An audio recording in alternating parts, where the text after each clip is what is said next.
Okay, today's Wednesday, and it was Fed Day, and it was sort of an uneventful Fed Day. The markets didn't move as much as I was sort of hoping they would be. It was pretty dead.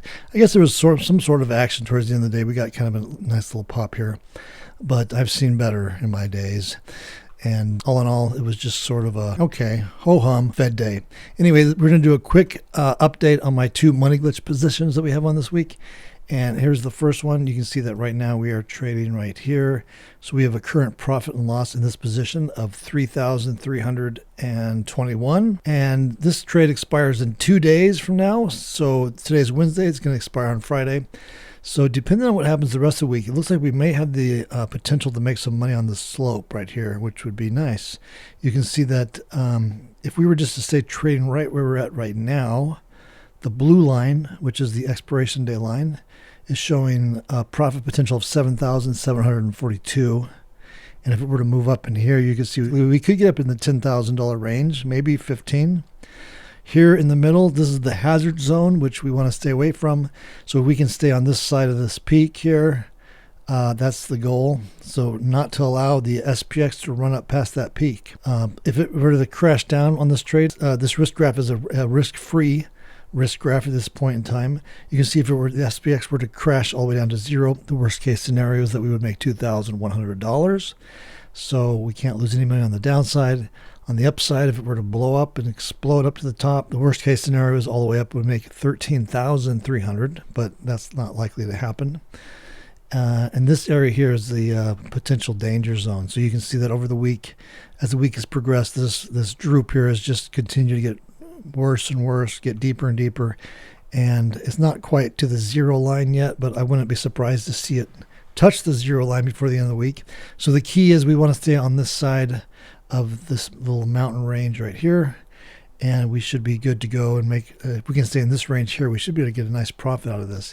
Even worst case scenario, $2,100 to the downside is nothing to sneeze at. If we were to race up over the next 2 days to this area here, we'd have to look at either just getting out of the trade or making a slight adjustment. The closer we get to Friday, the less adjustments are possible. So it'll be kind of key tomorrow, Thursday, see what happens. If we back off, there's probably nothing to worry about. If it kind of screams up tomorrow, we've got to keep our eye on it. So that's money glitch trade number one. I don't see any real problems with this one. This should be a winning trade on Friday. Let's look at our money glitch trade number two. Okay, so here is money glitch trade number two. And a couple of videos back, we made an adjustment to this trade, which we're currently looking at now. This was just the money glitch trade all by itself. It had been adjusted a couple times, I think, to turn it into a risk-free position. And then 2 days ago or so, I layered on this iron condor. We basically just layered on the trade on top of the risk-free money glitch trade. And we came up with this risk graph. At that point in time, we were trading in the middle here. And you can see after today's move up, right now we're right here. So our current P&L on this trade is 2,266. And we have the ability, if SPX can continue to trade in this range over the next 2 days, we have the ability to make up to 3,010. If it were to come down here the next 2 days, if SPX were to continue up, we come down here, this will still be a profitable trade, a risk-free trade. It's just if it moves up, we'll have the potential to lose or not make as much as if we had done none adjustment at all. And I'll back up here. We'll look at the two adjustments that were made compared to the initial position. So this is the adjustment that I actually made on it. Again, it's an iron condor layered on top of this money glitch trade. And again, this is a risk-free trade. If it were to scream all the way up to the moon, worst case scenario for us is we make $145. If it were to crash all the way down to zero, we make $510. So there's no way to lose on either end. There's profit potential in this area. You can see this pink line kind of like coming up to meet, to transform into the risk graph. If it were to finish trading on Friday anywhere in this area, we could make up to 3,010. So that's the adjustment that we went with. Now let's back up a minute and we'll take a look at the other adjustment that I looked at as the alternative adjustment when I made this one. Let's take a look at that. So here's the alternative adjustment I was considering and I wound up not taking. I took the iron condor. This is just a put credit spread layered on top of the money glitch trade. And had I taken this adjustment, right now we would be showing a current profit and loss of 2,581. So the current P&L would be better on this one than our position that we wound up taking, but the trade's not over yet. The most that this trade can make in this area is 2,550, where with the iron condor version we can make up to the 3,000. So there's a little bit more juice in the iron condor version. With this version, there's no that droop from where the iron condor comes and meets into the money glitch trade.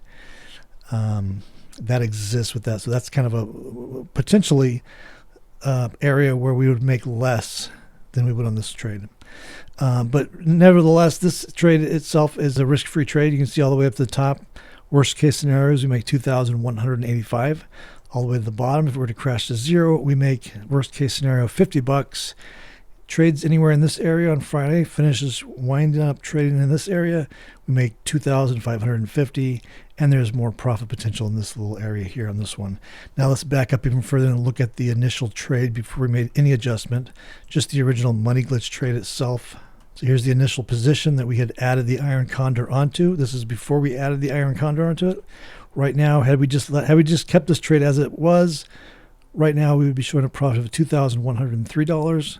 And that's our profit potential all the way down to zero. So there's no risk to the downside. No matter what happens on the downside, we make 2,070. On the upside, no matter what happens, we make 1,705. We're way above the zero line. You can't even see the zero line on this. It's down here somewhere. This is the $1,000 line. So we're floating high above the zero line. And in this area, there's more profit potential, like over the next couple of days. Had this been our trade on this area here, you can see the slope. We could make some additional profits up to 3,000 right here. But again, this isn't the trade we wound up with.